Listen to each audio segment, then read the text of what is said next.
understood how this Scrambler works? No? Should I explain it once again? Everyone are clear? No sound.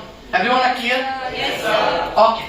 So whenever you make a website, never do this copy pasting things. Whenever you do anything copy paste, let's say I'm going to a different website, I'm searching my competitor's website, I'm copying the data from there, I'm putting it in my website, and I'll imagine that, okay, my content is really good, relevant content, nobody will know this. You are wrong here. Traveler knows everything because it is everywhere on the internet. Yeah? Can anybody tell me what is the definition of indexing now?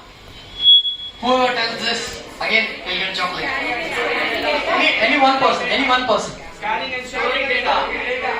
Scanning and storing the data of a website by Traveler. It's a mass answer, so you don't have to give. You'll get it by lip.